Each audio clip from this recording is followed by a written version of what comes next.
ուրիշ կետից էի ուզում սկսեի խոսքս, բայց քանի պարոն Խաչատրյանը սկսեց այդ ուղղությամբ ասեմ, որ այդ հաճելի լինելու հետ կապված ձևակերպումի մեջ էր, ես հղում էի անում Սուրեն Պապիկյանի հայտարարությանը հանրայինի եթերում, որտեղ ինքը ասում էր, որ այո, պետք է նաև հանրության համար ցանկալի նաև հաճելի փոփոխություններ լինեն։ Իհարկե կոնտեքստը մի քիչ ավելի լայն է, բայց ուզում ասեմ դա այդտեղ իմ հեղինակային իրավունքը չտեղ։ Երկրորդը ինչ վերաբերում է այն ձևակերպումներին, որ դա եղել է 21-ին ձեր կառավարության ծրագրում եւ նաեւ դրանով եք դուք շահագրգռված դա ունելու, ես հիմա ուրիշ կետեր կան, որը բացարձակապես ձեր շահեկան չի այդ համատեքստում ներկայացնելը։ Մի հատ կետ կարդամ, իհարկե ես ուրիշ բան էի ման գալիս, բայց այս կետն է գտա 21 թվականին ձեր կառավարության ծրագրում։ Օրինակ ասում է Հայաստանը շարունակելու է ակտիվորեն ներգրավված լինել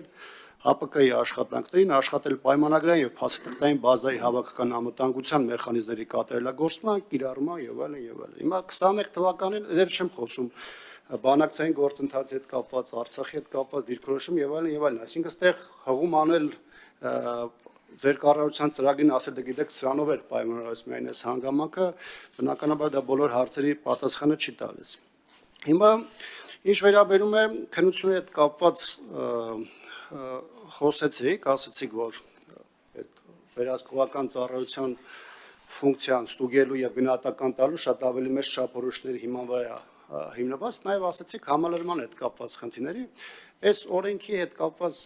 մտահոգությունների մեծ մաս ամեն դեպս իմ մոտեցումը ամեն առաջինը հենց կախված է կամ կապված է համալրման հետ կապված աշխատանքներին։ Գիտեք, դուք թվային առումով շատ ավելի լավ եք թեմային տիրապետում, բայց իմ շփումները, իմ ուսումնասիրությունները, իմ գնահատականները, որոնք փաստացի իրավիճակի հետ են կապված, անկեղծ ասած որևէ առնչություն չունեն ձեր լավատեսության հետ։ Ես իհարկե լավատեսության առումով պաշտպան հայրենացի հետ կապված, իրականում ես էլ եմ կիսում այդ լավատեսությունը, որ այդ այնտեղ դինամիկա կա աճի, լավ ծրագիր ա եղել, մեկ էլ դրան կողմ են քվեարկել, այսինքն դա այս բան չեմ քննարկում։ Հա, կան բաներ, որոնք պետքա քննարկման ենթարկվի կամ փոփոխության միգուցե ենթարկվի, բայց համալրման հետ կապված մասով ես չեմ կարծում, թե մենք եկել ենք այն կետին հասել ենք, որտեղ այդ ռիսկերը ոչ միայն հաշվի են առնած, այլ սպառնալիքները չեզոքացված են եւ դրա պայմաններում մենք շատ ավելի հեշտ կարող ենք գնալ այս թեմայով այս փոփոխությանը։ Միգուցե 3 տարի հետո, երբ որ այս թեման քննարկվեր մեկ այլ ֆորմատով, 3 տարի հետո շատ ճգնաժամեր կամ սպառնալիքներ կամ հաղթահարված լինեին, կամ դրանք չունենային այն առաջնայինությունը, որոնք ունեին։ Բայց այս տեսանկյունից ես երբ որ նայում եմ համալրվածության այսօրվա աստիճանին, ընդ որում տարբեր նախագծերի քննարկման ժամանակ նաև ձեր գործընկերներն են այդ մասին խոսել, նաև խորհրդանի ամբիոնից, ես կարծում եմ, որ այս թեման, այս շտապողականության մեջ դրսևորելը անվտանգության տեսանկյունից բազմաթիվ խնդիրներ ամեն դեպքում իր մեջ պարունակում է։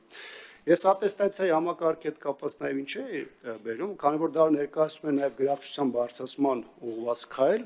եւ դրա հակասությունները միայն այդ ԳՌՏ քննությունով չեն արտահայտվում։ Հիմա տեսեք, կիսամյակային կտրվածքով զորամասերում քննություններ են, չէ՞, հանձնում 6 ամիսը մեկ։ Հիմա եթե քննությունները հանձնվում են եւ այդ քննությունները ունենում են X արդյունք, բայց նաև զուգահեռ կա ատեստացիայի համակարգ, որով մենք գնահատում ենք, նոր որոշում ենք, թե ինչպիսի բարձրացում է ունենում տվյալ զինծառայողը, այստեղ սրա մեջ է արդեն հակասությունը գալի մտնում, որովհետև այնտեղ ունենում ենք մեկ այլ իրավիճակ, ատեստացիայի համակարգի հետ կապված լրիվ այլ իրավիճակ։ Եվ մեկ հանգամանք ևս միջազգային դինամիկայի առումով եմ ասում, ընդհանուր միտումները աշխարհում միգուցե կան նաև բացառություններ, բայց տանում են նրան, որ գրավչությունը ընդհանուր զինվորական ծառայության նկատմամբ մեծ թվով երկրներում իշխում է, նաև դա եվրոպական տարբեր երկրներում է արտահայտվում եւ նույնիսկ այն պարագայում, երբ որ սոցիալական երաշխիքներ են բարձրացվում, աշխատավարձեր են բարձրացվում, համալրվածության հետ կապված բազմաթիվ խնդիրներ են լինում, որ մշտապես ուղեկցում են եւ դրանով է նաև պայմանավորված, որ տարբեր երկրներում նաև քննարկում են